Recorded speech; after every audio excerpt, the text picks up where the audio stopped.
안녕하세요. 건강한 목사의 신앙생활입니다. 건강한 목사의 신앙생활은 그리스도인이 신앙생활하는 데 있어서 꼭 알아야 하거나 애매모호한 것을 성경적 원리에 맞게 적용하고 더욱 분명하게 신앙생활할 수 있도록 도와주는 코너입니다. 이 영상을 통하여 더욱 건강한 신앙생활을 하게 되기 바랍니다. 지금 코로나 바이러스로 인해 전국이, 세계가 발칵 뒤집혔어요.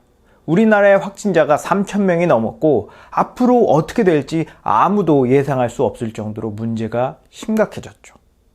상황이 이렇게 심각해지자 국가에서 밀폐된 공간에서 여러 사람이 모여있는 형태의 모임을 자제해달라고 부탁했죠.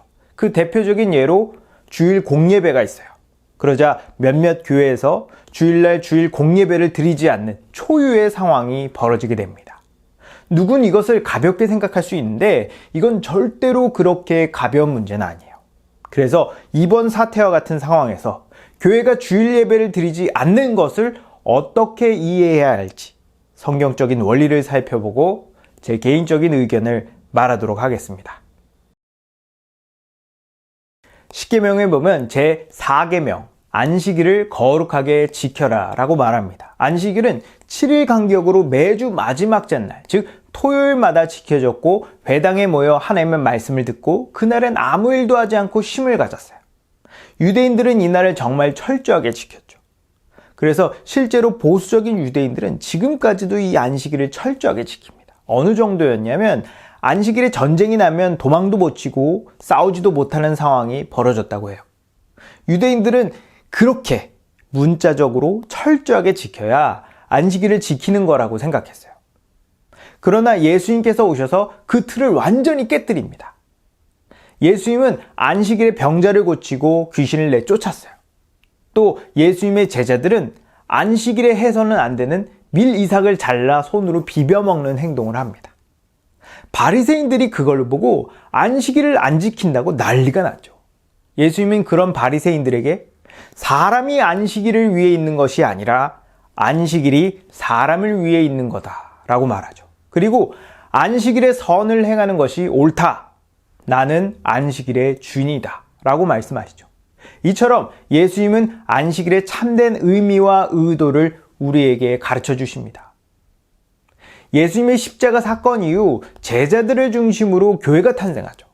교회는 처음에는 토요일을 안식일로 지키다가 언제부턴가 예수님께서 부활하신 안식 후 첫날에 예배를 드리기 시작합니다.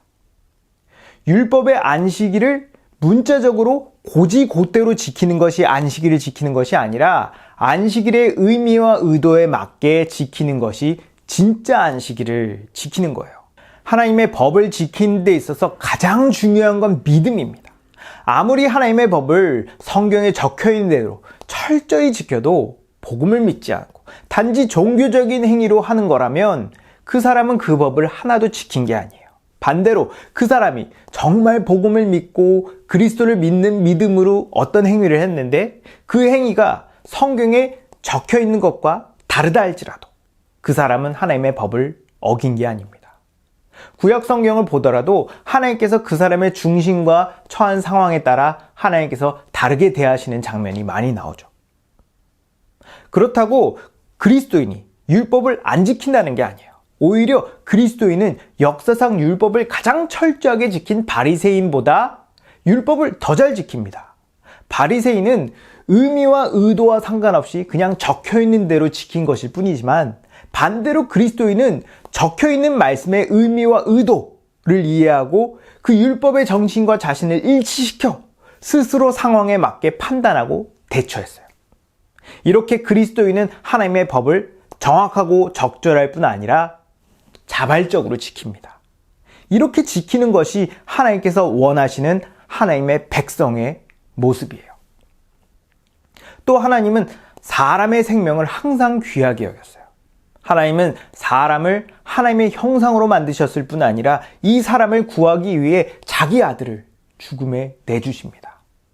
예수님은 장애와 질병, 죽음으로 고통받는 자들을 불쌍하게 여기셨고 그 근본적인 근원을 해결하기 위해 십자가에서 죽으셨죠.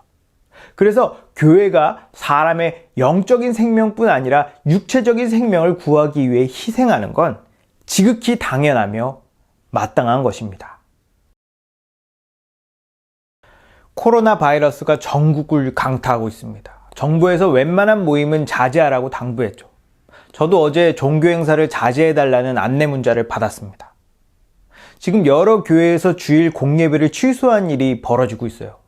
저는 살아오면서 교회가 주일 예배를 공적으로 취소하는 경우를 한 번도 못 봤습니다. 기사에서도 카톨릭이 주일 미사를 취소하는 경우가 우리나라에 카톨릭이 들어온 이후 236년 역사상 최초라고 말하더라고요. 여기서 우리는 두 가지를 알 수 있습니다. 첫째, 지금 이 코로나 사태가 국가적으로 굉장히 심각한 상황이라는 거고요. 둘째는 교회가 예배를 취소하는 것이 굉장히 드문 일이고 절대 가벼운 문제가 아니라는 겁니다. 코로나 사태가 왜 심각하냐면 초기 진압에 실패했기 때문이에요. 저는 이걸 누구 탓으로 돌릴 생각이 없습니다. 중요한 건 이 코로나 바이러스가 전국적으로 퍼질 것이냐 아님 하나의 소동으로 끝날 거냐를 결정하는 기로에 우리가 서 있다는 겁니다.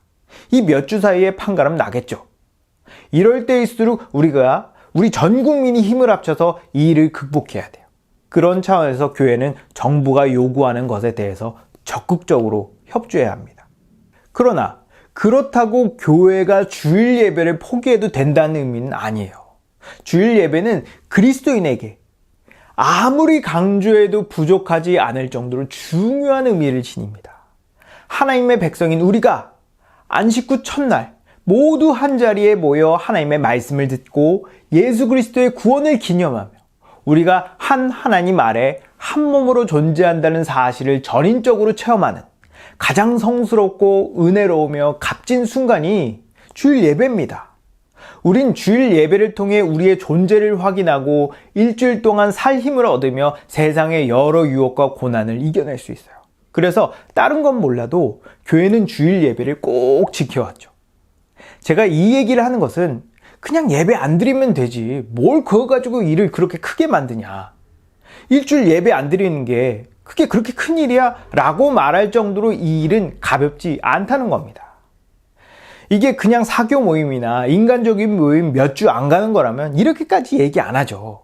이 일은 우리의 영혼과 믿음과 우리의 삶에 직접적인 영향을 미치는 일이에요. 우리는 그리스도인입니다. 역사적으로 그리스도인은 주를 위해 화형을 당하고 사자법으로 던져져도 죽음을 두려워하지 않았죠. 우리는 주를 위해 목숨을 걸 수 있는 자들이에요. 한낱 코로나 바이러스가 무서워서 또는 사람들의 시선과 핍박을 피하기 위해서 타협하는 자들이 아니란 말을 하고 싶습니다. 예수님께서 말씀하셨죠. 사람이 안식일을 위해 있는 것이 아니라 안식일이 사람을 위해 있다. 고로 안식일에 선을 행하는 것이 옳다. 교회가 어떤 결정을 내린다면 그것은 외부의 압력 때문이 아니라 사람을 위한 일이어야 하며 선한 일이어야 합니다. 그러면 그리스도인으로서 주일 공예배를 취소하는 것에 대해 어떻게 받아들여야 할까요? 첫째, 이 일은 교회가 스스로 판단하여 결정한 일입니다. 다른 말로 하면 외부의 압력 때문에 어쩔 수 없이 결정한 게 아니라는 거예요. 물론 정부에서 협조를 요청했고 여론의 압박이 전혀 없었다는 의미는 아닙니다. 그러나 그것이 이런 결정을 하는데 결정적인 요인이 아니라는 거죠. 교회는 외부의 압력에 좌지우지되는 존재가 아니에요. 교회가 어떤 결정을 했다면 그것은 교회가 믿음 안에서 성경적으로 가장 적합하다고 판단했기 때문일 겁니다. 둘째, 이 일은 교인들과 지역사회를 보호하기 위한 일입니다. 교회는 늘 항상 사람들에게 선을 행해야 돼요. 독단적이고 고집불통인 모습은 선한 모습이 아닙니다. 이것은 단호함과 굳은 믿음이랑은 구별되어야 돼요. 우리는 진리에 있어서 그 무엇과도 타협하면 안 됩니다. 그러나 그 외의 것에 있어서는 얼마든지 대화하고 유연하게 대처할 수 있어야 돼요. 우리는 코로나 바이러스가 어떤 방식으로 확산되는지 알고 있고 현실적인 대처 방법을 알고 있어요. 교회 주일 예배는 코로나 바이러스가 확산되는데 아주 좋은 환경을 제공하죠. 이것을 아니까 코로나 바이러스가 전국적으로 확산되는 걸 막고 지역사회에 해를 끼치지 않기 위해 밀폐된 공간에서 집단적으로 모이는 예배 형태를 바꿀 수 있어요. 그런 측면으로 교회가 주일 공대 예배를 취소하고 다른 형태로 주일 예배를 드리는 것은 신앙에 위배되지 않는다고 봅니다. 셋째, 교회마다 처한 상황이 다 다르기 때문에 모든 교회가 다 똑같이 대처하지 않을 수 있습니다. 주일 예배를 취소한 교회를 보면 먼저 그 교회 안에 확진자가 나온 교회거나 교인이 많은 교회예요. 확진자가 나온 교회의 경우 교회 공동체 안에 누가 전염됐을지 아무도 모릅니다. 그럼에도 불구하고 예배를 진행하는 것은 교인들뿐 아니라 지역사회를 위험에 빠뜨리게 하는 일이에요. 또 확진자가 많은 지역이거나 중대형 교회 같은 경우 그 안에 소속된 성도 수가 아주 많고 다 통제가 안 됩니다. 대형 교회의 가장 큰 취약점 중에 하나죠. 성도들이 다 통제가 안 되니까 언제 어디서 어떻게 무슨 일이 벌어질지 몰라요.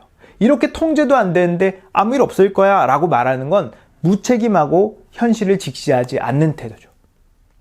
그럼에도 불구하고 예배를 강행하는 것은 바람직하지 않다고 봅니다. 그러나 교인들의 구성원이 얼마 안 되는 중소형 교회는 상황이 좀 다를 수 있어요. 성도들의 동선과 소재 파악이 정확하게 되고 개인 위생관리와 예방수칙을 잘 지킬 뿐 아니라 관리와 통제가 잘 되는 교회라면 주일 공예배를 드릴 수 있다고 봅니다. 예를 들어 확진자가 없거나 몇 명 안 되는 지역에 있고 교회 구성원이 적어서 전염될 확률이 매우 적음에도 불구하고 획일적으로 모든 교회의 주일 예배를 취소하는 건 적절하지 않다고 생각해요. 교회 안에서 목회자와 장로, 성도들이 이 상황을 신중하게 파악하고 주일 예배를 드리기에 무리가 없다고 판단한다면 예배를 드릴 수 있다고 생각해요. 이처럼 우리는 주일 공예배를 취소하거나 아니면 진행한다 할지라도 이런 결정을 내린 교회를 비판 또는 정죄하거나 스스로에게 죄책감을 느끼지 않아야 합니다. 교회가 공예배를 취소하기로 결정했다면 어떻게 해야 할까요? 첫째로 교회의 결정에 따르시기 바랍니다. 담임 목사님께서 결정했든지 장로님들께서 회의에서 결정했든지 쉽게 결정하지 않았을 거예요. 충분히 상황을 파악하고 성경적으로 검토한 후에 신중하게 결정했을 거라고 믿어야 돼요. 목사님과 장로님은 교회를 다스리는 권위를 예수님으로부터 받은 자들입니다. 문제가 생긴다면 그분들이 책임을 질 거예요. 그런데 그 결정을 따르지 않아서 문제가 생긴다면 그 책임은 이러한 결정을 따르지 않은 자들에게 있게 됩니다. 복음과 진리에 위배되지 않는 이상 성도들은 직분자의 지시를 따르는 것이 바람직하며 성경적이에요. 둘째로 반드시 대안을 마련해야 합니다. 주일 예배를 한 자리에 드리지 않는다고 예배를 드리지 않아도 된다는 의미는 아니에요. 교회는 상황에 따라 다양한 방식으로 예배를 드렸습니다. 평화로울 때는 많은 수가 한 자리에 모여 예배를 드렸지만 상황이 어려웠을 때는 한밤중에 숨어서 소규모로 예배를 드렸어요. 우리는 주일을 그냥 넘기면 안 됩니다. 여러 대안들이 있을 수 있어요. 설교 영상을 만들어서 성도들에게 보내줄 수 있고 인터넷으로 실시간 방송도 할 수 있겠죠. 아님 최대한 안전하게 소그룹으로 나눠서 예배를 드릴 수 있을 거예요. 가정에서 예배를 드릴 수도 있겠죠. 중요한 것은 주일 예배에 대한 우리의 마음가짐입니다. 하나님은 우리의 중심을 보세요. 우리가 예배를 가볍게 여기는 만큼 우리의 신앙도 가벼워집니다. 셋째로 이런 일은 지극히 이례적이고 다시는 반복되지 말아야 할 일이라고 생각해야 돼요. 교회가 주일 예배를 공식적으로 취소한 일은 제 기억에 한 번도 없었어요. 이번이 처음입니다. 그런데 이 처음에 벽을 허무는 것이 어렵지 그 다음에는 쉬워요. 그렇기 때문에 우리는 더더욱 스스로에게 엄격해질 필요가 있습니다. 이번 사태가 잘 마무리되어진다 해도 이번과 비슷한 상황이 올 수도 있겠죠. 교회는 이럴 때를 대비하여 주일 예배에 대한 성경적인 의미를 철저하게 교인들에게 교육하고 성경적이면서 합리적인 대책을 마련해서 다음번에는 준비된 상태에서 안전하게 주일 예배를 드릴 수 있게 해야 할 겁니다. 여러분, 교회는 현실을 딛고 서 있는 하나님의 백성입니다. 그렇기 때문에 현실을 무시해서는 안 돼요. 늘 언제 어디서 무슨 일이 터질 수 있다는 것을 알고 있어야 하고 그에 대한 현실적인 대처를 해야 합니다. 그렇다고 이것이 믿음이 없다거나 하나님을 의지하지 않는 게 아니에요.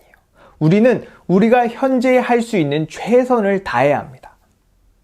그러나 그럼과 동시에 교회는 현실을 초월하는 하나님의 백성이에요. 아무리 심각한 재앙이라도 하나님 손바닥 안에 있습니다. 하나님께서 우리를 보호하세요. 그렇기 때문에 어떤 일이 생기더라도 근심, 걱정, 두려워하면 안 됩니다. 우린 우리가 처한 현실 속에서 하나님께서 다 합력하여 선을 이루실 것을 믿어야 돼요. 그러기 위해 우리는 이 상황이 잘 마무리될 수 있도록 기도하고 우리의 믿음이 흔들리지 않도록 기도해야 할 겁니다. 교회가 어떤 결정을 내릴 때 사람마다 체감하는 것도 다르고 처한 상황이 다르기 때문에 모든 사람을 만족시킬 수 없어요. 누구에게는 조심하는 것이 근심, 걱정하는 것처럼 보일 수 있고 누구에게는 담대한 것이 미련하고 무식한 것처럼 볼 수 있어요. 내 관점, 내 생각이 다 맞다는 생각을 버리고 다 함께 하나 되어 뜻을 모아 이 위기를 잘 극복하는 것이 하나님께서 기뻐할 일이라고 믿습니다. 여러분, 너무 걱정하지 마십시오. 하나님께서 다 합력하여 선을 이루실 겁니다. 그러니 여러분들은 성경적으로, 도덕적으로 옳다고 생각되는 일을 하시고 기도하시기 바랍니다. 그러다 보면 이 일도 지나갈 거예요. 하나님의 선하심을 전적으로 신뢰하는 여러분 되기를 축복합니다. 감사합니다.